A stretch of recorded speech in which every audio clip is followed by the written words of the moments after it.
qo'rin qavatlari hamda bu qavatlarni qon ta'minotini ko'ramiz endingi navbatda.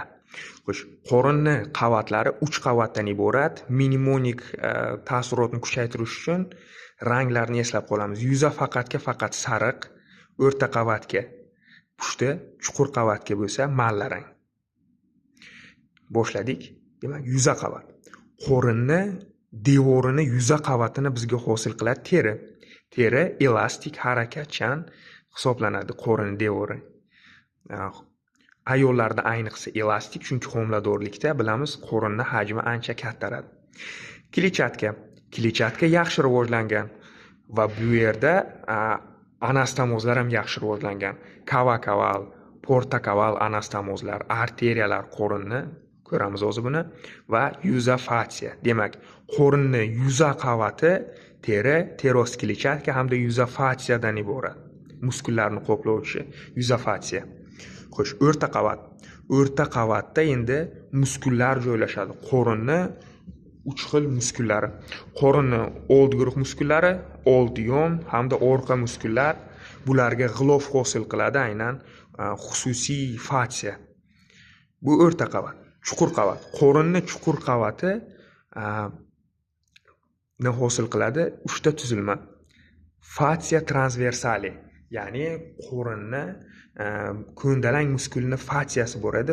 Fasya transversali, old yon kletchatka hamda qo'rin pardani, ya'ni peritoniumni parietal varog'i hosil qilib beradi bizga. Demak, qo'rin devori 3 qavatdan iborat ekan. Yuza o'rta chuqur, yuzaga kirayotgan teri, teroskletchatka, yuza fasya, o'rtaga muskullar 3 qator, chuqurga bo'lsa fasya transversali, old yon kletchatka hamda peritonium parietali. Qon ta'minoti. Endi qon ta'minotiga rangga nisbatan qara. Yuzada sariq bilan belgilangan sariq. Kindikdan, ya'ni umbricalisdan yuqorida farq qiladi hamda pastda farq qiladi. Aynan yuza qavatni qon bilan ta'minlanishi.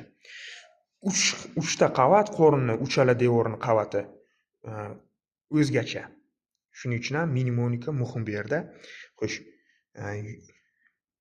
yuza qavatni kindikdan yuqorida bizga qon bilan ta'minlaydi arteriya intercostalislar 6 juft. Bu arteriya intercostalislar qayerdan keldi desak, qaysi arteriyaning tarmog'i? Arteriya taratika interna. Arteriya taratika interna bo'lsa, bizga umrovosti arteriyasidan kelgan arteriya. Bu kindikdan yuqorida 6 juft arteriya intercostalislar kindikdan yuqori sohada mana bu teri, kletchatka, yuza fasyani qon bilan ta'minlayapti. Kindikdan endi pastda ko'ramiz. Kindikdan pastda bizda son arteriyasi, ya'ni arteriya femoralisni tarmoqlari qon bilan ta'minlaydi. Mana bu qo'rinni yuza devorini, teri, teroskletchatkasi hamda yuza fasyasini. Xo'sh, arteriya epigastrika superficialis, arteriya circumflexa ilium superficialis hamda arteriya pudenda externa, ya'ni tashqi uyatli arteriya tarmoqlari, arteriya femoralisni tarmoqlari qon bilan ta'minlaydi. Mana bu teri, teroskletchatka, yuza fasyani kindikdan pastki sohada. Bu demak yuza qavatni qon bilan ta'minoti edi, mana sariq rangda. Bemalol konspekt qilib olinsa bo'ladi inshaalloh. Xo'sh, o'rta qavatda, ya'ni muskullarini qon bilan ta'minoti. Buni ham kindikdan yuqori hamda kindikdan pastda, ya'ni umbricalisdan yuqori pastki sohada bo'lib o'rganamiz topografiyada.